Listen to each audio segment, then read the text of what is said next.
You are a killer? Right now, as you watch this video, somewhere in the world a chicken just died, and then another one, and another one. In the time it takes you to finish this sentence, over 2,000 chickens were slaughtered, every single second. But here's the question nobody wants to answer. Does that make you a criminal? Because there are people out there, millions of them, who will look you dead in the eyes and tell you yes. They'll call you a monster, a murderer, all because you ate a burger for lunch. But before you cancel your next BBQ, let's actually think about this. Logically, scientifically, with real numbers, and trust me, the numbers are going to hit different. Let me tell you about one man and 24 rabbits that nearly destroyed an entire continent. It's 1859. Australia. A guy named Thomas Austin, an English hunter, has a problem. He loves hunting rabbits, but there are 0 rabbits in Australia. Not a single one. So he thinks, genius idea. He goes to Europe, buys exactly 24 rabbits, 12 males, 12 females, brings them back to Australia and releases them into the wild. Simple plan, right? His neighbors find out and they lose it. How dare you hunt these innocent little animals? Leave them alone. They report him to the authorities. Thomas Austin gets banned from hunting his own rabbits. The 24 rabbits are set free forever. Everyone's happy. The rabbits are saved. Nature wins. Or so they thought. Those 24 rabbits had 0 predators. Nothing above them in the food chain. Nothing to stop them. So they did the only thing they knew how to do. They bred. And bred. And bred. 7 years later, 24 rabbits had become 5 million. 5 million rabbits. They devoured entire forests, destroyed crops, invaded cities, stripped the land completely bare. It was an ecological apocalypse, all because people stopped a man from hunting rabbits. And those same people who called Thomas Austin a monster, they came back, heads down, and they apologized. I'm telling you this story for one reason. Nature has a food chain, it has a balance, a system. And the moment you mess with that system, even with good intentions, everything falls apart. Which brings us to the real question of today's video. Is the act of eating an animal actually a crime? To answer that, we need to go back, way back, to the very beginning of humanity. Here's something most people don't like to hear. Humans used to be prey. We weren't at the top of the food chain. We were the food chain. We were weak, slow, had no weapons, and multiple predators were hunting us daily. We were so close to extinction that it's honestly a miracle the human race even survived. Our early diet, whatever we could find, roots, berries, insects, small reptiles, that was it.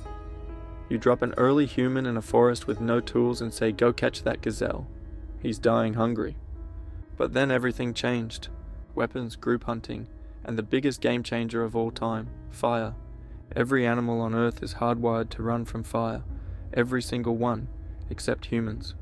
We walked toward it because we were curious, and eventually we controlled it. The moment humans had fire plus weapons plus teamwork, we flipped the entire food chain upside down.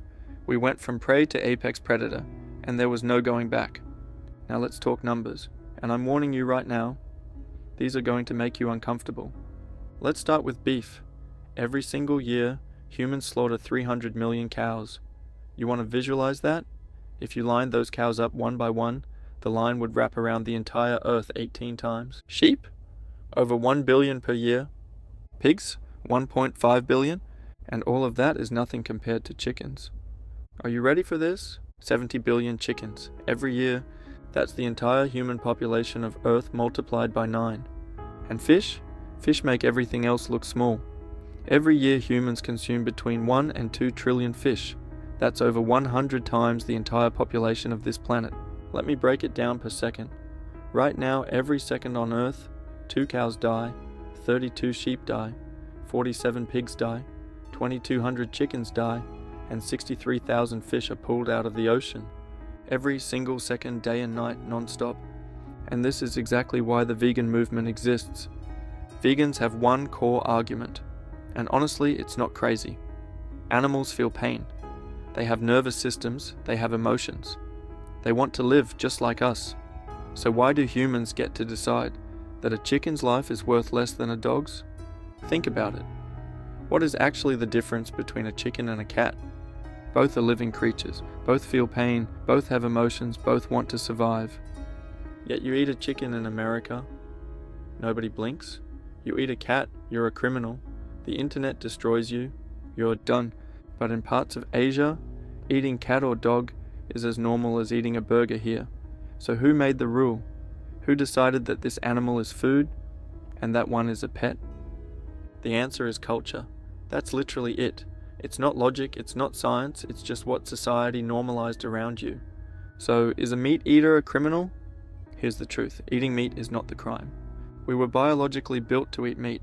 Our bodies, our evolution, our history, all of it points to the same thing. We are natural omnivores. Throw a human child into the wild and raise them there. 20 years later, they'll be hunting. It's instinct. It's in our DNA. And nature itself runs on a food chain. Remove one piece, and the whole system collapses.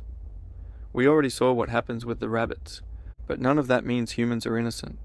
There is a massive difference between eating meat to nourish yourself and what we're doing right now, killing animals for fashion, for decoration, running factory farms that are cruel, inhumane, and destroying the planet. Here's a stat that will blow your mind. The global cattle industry produces more greenhouse gas emissions than every car, every plane, every ship, every truck on Earth, combined. Not the cow's fault. The cow didn't ask to be genetically modified and mass-produced. That's on us. We could cut meat consumption by 50% and our lives would barely change. But instead, meat stopped being food and became a business.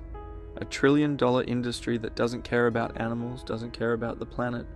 It only cares about profit. And here's the final irony. By destroying the environment, humans are ultimately destroying themselves. The Earth doesn't need us. We need it. The bill is coming, and we're the ones who are going to pay it. That's it for today.